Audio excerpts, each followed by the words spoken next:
Free. her free. Free Ahu Daryai. Set Free. her free. Free Ahu Daryai. Set her free. Free the Ekbatan boys.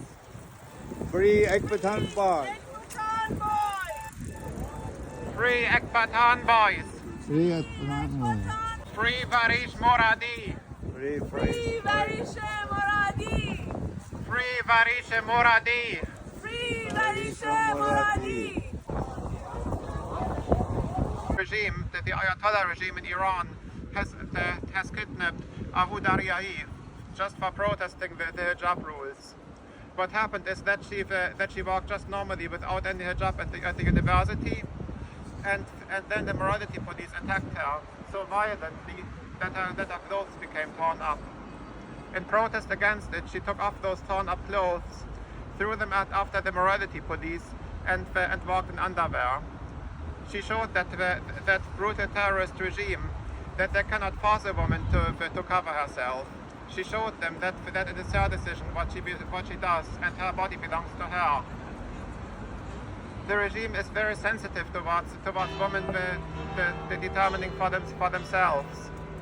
So very soon they called their terror forces who are not even showed up as officers, and those people kidnapped her from the opposite side of the street.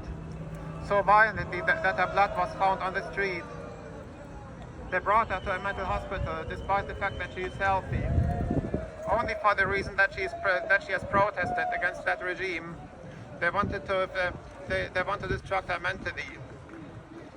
The bad thing is that this regime is not only doing that with her.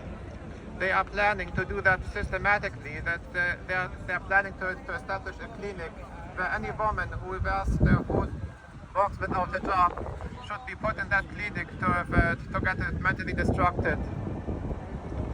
This terrorist regime has reasons that they are so much into suppressing women. The reason they do that is because of that concept which is called Vadiat Paris.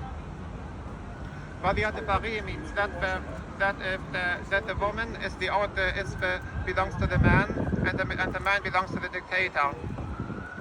This dictatorship is a very brutal and a very cruel one, and in order to make men accept that, they do that corruption, that they give men a lot of opportunities to suppress their wife without any limitations.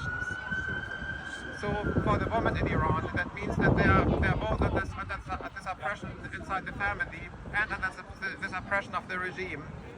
And the only way to keep this going is that the regime is trying to shame women. They should feel ashamed of everything.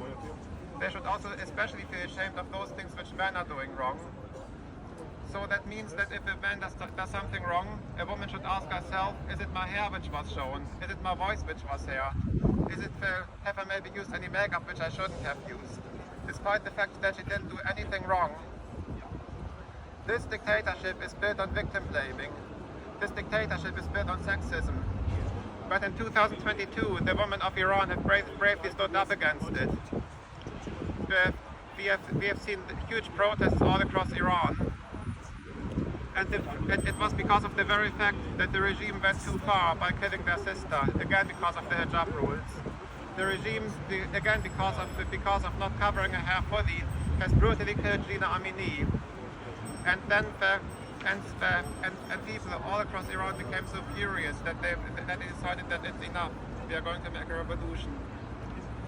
Then at that point, men didn't become corrupted anymore, but there were many men who actually supported the women who were protesting. This resulted in a very violent crackdown.